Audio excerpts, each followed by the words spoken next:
Yo guys, welcome back to another video. The first ever One Piece TCG World Finals Championship is happening next weekend as of recording this video. And like me, you might be wondering who's going, what decks we're gonna see.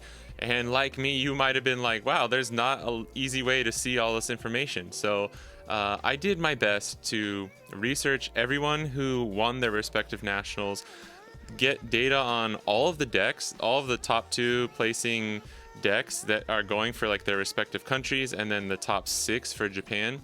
And so in this video, I just want to take a quick look at all of the data that I've been able to gather, see who's going, what decks we can expect to see being played in the grand finals tournament, and then maybe just taking a spicy little look at seeing like what leader might win, and making a few predictions on that.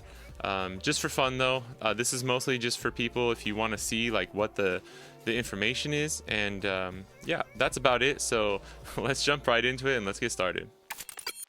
Alright, so here are kind of like the main leaders that we've seen who have won a lot of the nationals, or have been top contenders in a lot of the nationals or the bigger tournaments over the past season of One Piece TCG leading up to the World Finals.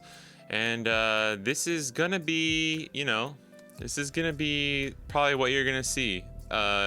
One of these 5 decks is probably going to win the first ever Worlds tournament. So really cool. But let's take a look into who's actually going to Worlds. And please, just real quick, a quick disclaimer. I did all of this research by myself, thanks to and like with big help, and thanks to like One Piece Top Decks and everyone on Twitter who's shared a lot of the information, especially across some of the other Asian nationals and stuff. I personally keep up with obviously the North American side of things and the Japanese side of things, but there's a lot of stuff that I saw it on Twitter and stuff, but I wasn't able to I didn't have the information like ready to go. So big shout out to everyone on Twitter and One Piece Top Decks. But please, just a quick disclaimer, some of this information, if any of it's wrong, I apologize. I tried to double and triple check everything that I put in here. If I get a name wrong or a deck wrong from somebody, I apologize in advance. This is not, I had to go and like scrape all this information and put all of it together just by myself. So, and it took me a really long time, and it was a lot of hard work. So please, cut me some slack if I do make a mistake or anything, but I'm pretty sure everything is correct. And yeah, just wanted to give a quick little disclaimer there. But let's take a look at who's actually going. So this tournament is similar to like how the Japan Nationals was the top 32, even though it ended up only being 29 players. It's a smaller tournament, so it's like, there's like preliminary tournaments that lead up to Worlds, is essentially what you could consider like all of the nationals that happened before, right? But this is going to be 16 players, so this is going to be the smallest, biggest tournament ever, if you know what I mean.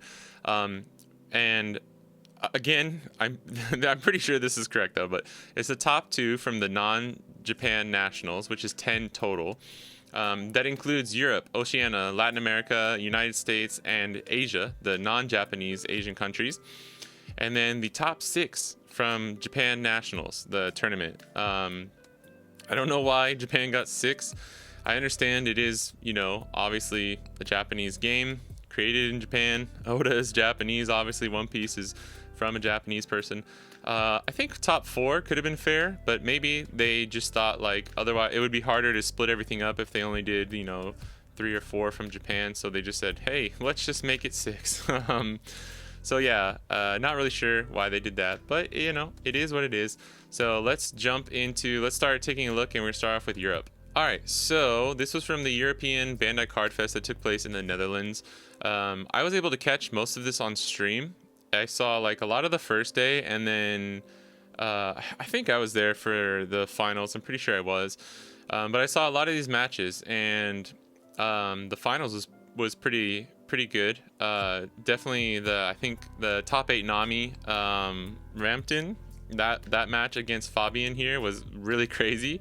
So I guess it's cool to see Fabian won that and went on to win it too. If you watched it, you saw like how it went into like overtime and stuff, but which is like, yeah, that's a whole nother topic. But let's just take a look here.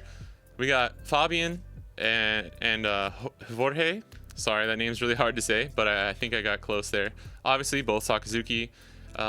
Europe was a lot of Sakasuki. It was a lot of Sakasuki mirrors on stream too. I do think the European side of things seems to be a little bit closer to like the Asian meta, where like over in like Singapore and Japan and not sure for every other of the Asian countries, but like it was really Sokka heavy. And I know North America is pretty Sokka heavy too, but it just seems like it works a little bit better over in Europe and other parts of Asia. So really interesting there. And next we got Oceania.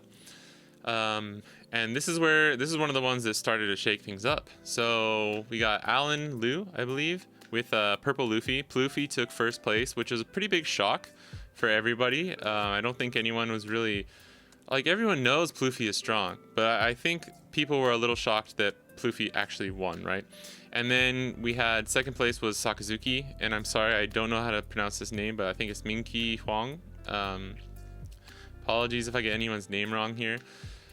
So this, yeah, I mean, you would expect too, if it's a Sakasuki and Pluffy in the finals, you would put your money on Sakasuki, just like out of the odds of who might win, right?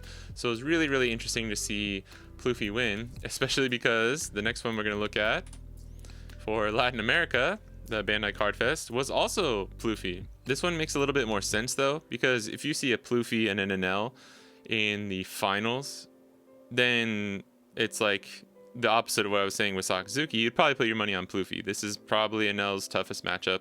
And yeah, Felipe took it, and then Andres got second place with Enel, which is still cool. So we're seeing a bit more variety than a lot of the Asian tournaments, which is good to see. You know, I think everybody at the beginning, when OPO5 came to the West, I'm pretty sure everybody saw, like anyone who had been watching saw what happened in the East, where Pluffy was best deck in format for the start. It was Pluffy and Enel, just kind of like neck and neck. Basically the two best decks in format, with Pluffy obviously having a slight advantage. So Pluffy was best deck in format for a while. I don't know if people really understood how dominant Pluffy was in Japan and Asia, because there weren't any streamed regionals for Japan or anything too. It was kind of just like going on in the background. But until people cracked the code with Sakasuki, Pluffy was best deck in format. So yeah, it's really interesting to see him kind of come back even after Sakasuki became so powerful with the new deck, you know, that everybody was running. But yeah, that is it for Latin America. And next we have United States Bandai Card Fest. This is the one that happened in LA. And yeah, this one I watched as well, so that was cool. And first place was Jonas with Enel, and second place Sakasuki, Jackson, Wong.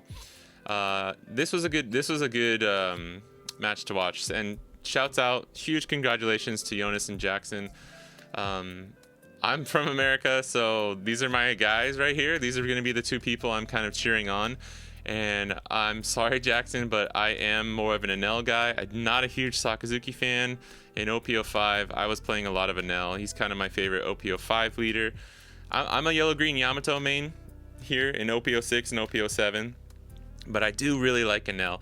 So if Jonas takes Enel and happens to win, I'll be pretty happy. I also just don't really want to see Sakasuki win. But if Jackson wins it with Sakasuki, I'll be happy. And I don't want to put too much bias into this. I'm just like, you know, I'll be rooting for him. I'll be rooting for him for sure. But here again, we saw a little bit of an upset, because you would expect, just like the Pluffy and Sakasuki one, you would expect Sakasuki has a little bit of the edge, right? This one's a lot more fair. And as you saw, Jackson and Jonas did get a few lucky breaks, hitting the Holy combo a bajillion times. And I think in the last game, he got 3 Yamatos back to back to back. But still, great playing from both players. I can't even imagine how much pressure it is at the end of like 2 long days of just playing so many games to like be expected to not make any mistakes or anything is basically impossible. So huge shouts out to them, Jonas and Jackson, and I'll be it would be nice to meet them when I go to Worlds as well. So hopefully I can run into them and at least say hi. Get assigned Enel and Sakasuki card. That'd be cool. All right, next we got Asia, the non-Japanese nationals that took place, the Bandai Card Fest, because there was quite a few. You know, like it was kind of weird because there was like a Bandai Card Fest in Singapore, and then there were other like big CS tournaments that were happening. But I believe there was only one main Asian nationals that took place. I guess you can't really even call it nationals. It's just like it's the Bandai Card Fest. This was like the preliminary to see who will go to Worlds. This was the one I had the hardest time finding information on because there were so many other like big tournaments that were going on, and Singapore had its own Bandai Card Fest, but I don't believe the winner from that was able to go to Worlds. I think it just guaranteed them a spot for this tournament. So if there's anything I'm making a mistake on, it might be for some of this information, but I am pretty sure that these two people are the non-Japanese Asian competitors that are going to Worlds. So again, just apologies if I'm getting any of this wrong, but something to note here too is this one was OPO6 and EBO1 legal. So all the tournaments that we looked at up until now were OPO5. But this is the first one that was OPO6 and later. Not only was it OPO6, it was also EBO1 legal. So Sakasuki is probably running Brook and T-Bone and Moria. I was looking at the list.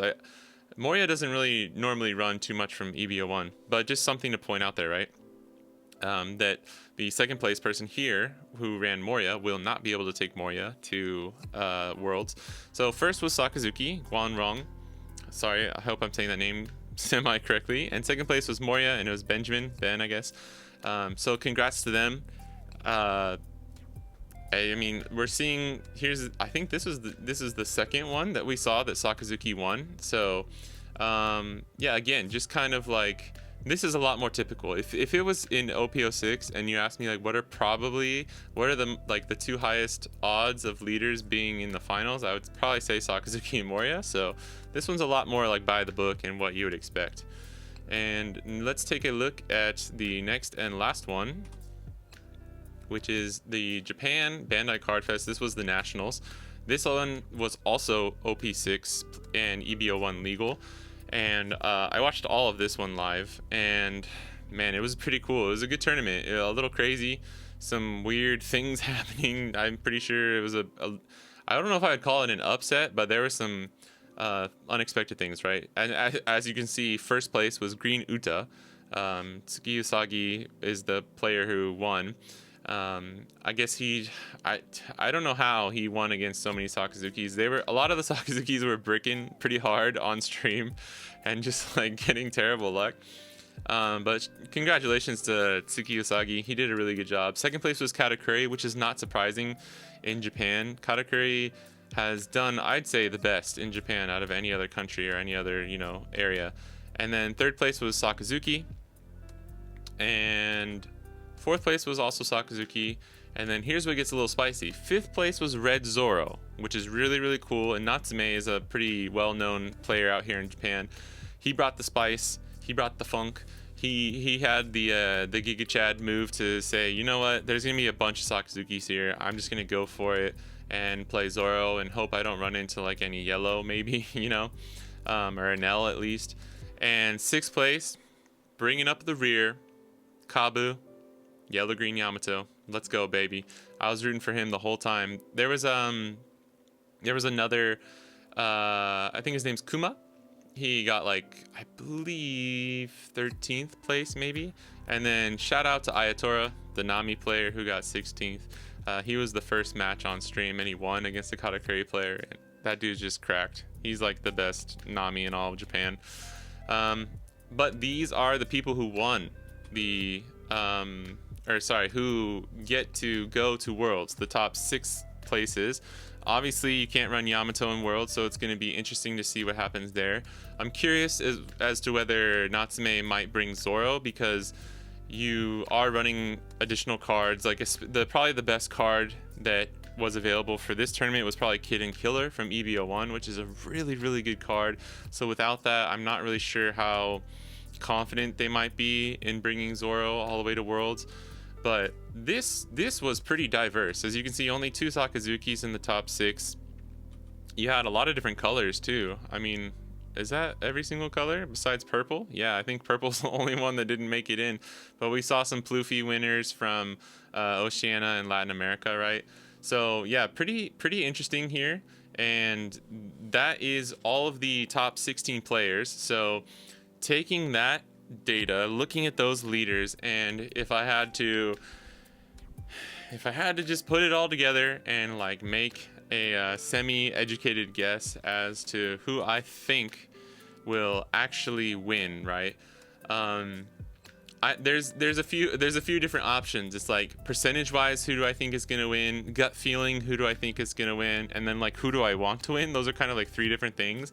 And I think if I just take all of those 3 and combine them together, who I think is actually going to win if this leader is at the World's Finals Championship is Zoro.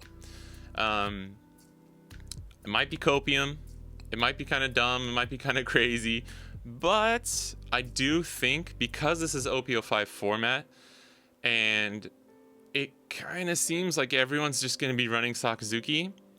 Even the Tsuki Usagi who won with Uta, after he like on the stream, after they were congratulating him and stuff, they asked him if he was gonna take Uta to Worlds, and he basically said like, no, I'm probably gonna take Sakasuki because Uta is just not.